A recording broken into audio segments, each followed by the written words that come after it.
Hello baseball fans, it's Yankees Chick here for another rendition of Yankeeschickography.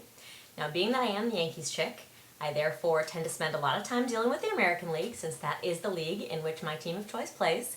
But that does not mean that I forget about all of the excitement and glory of the National League. In fact, that's what I want to discuss tonight. Because in the American League, we've pretty much hammered out who's going to the postseason. The Angels and Indians have locked up their division. And then on the other side of the coast, we've got the Red Sox and Yankees.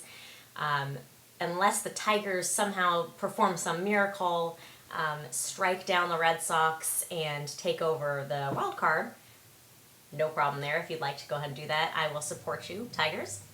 But it's probably going to be those four, and the only real race or thing that we're waiting to find out is who wins the AL East and which teams play each other first.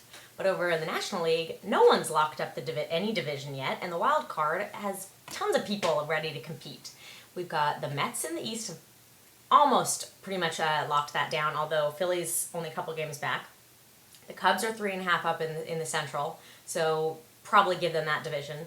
On the West, the D-backs are up 2.5 on the Padres, but in the wild card, the Padres are right there on top with the Phillies a half game behind and the Rockies just a couple games behind that. So really, it's anybody's game.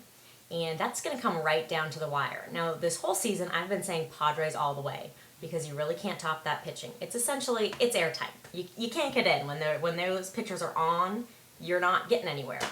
But they really needed to add some offense this season during the trade deadline and whatnot, and their one offense was Milton Bradley, who probably now, after today's little altercation with the first base umpire, in case you missed it, definitely go find it on YouTube because it's hilarious. He might be out now too because the injury that was sustained when manager Bud Black had to wrestle him away from him trying to attack the umpire. Classy. But, so that's really going to put a damper on their postseason journey, assuming they do make it to the postseason. Now the Rockies, I don't know where they came from because at the beginning of the season, I wouldn't have bet any money on them. I don't even think their own teammates would have bet any money on them, to be honest with you. But then here they are. They just swept the Padres. They've got some kind of spirit. I mean, they're really playing well. So who knows what could happen there. Now the Phillies, they actually made a huge run. But I just really don't see them sticking it out. They don't seem to have the heart, the gumption that the Rockies do, and I don't think they're as good of a team as the Padres.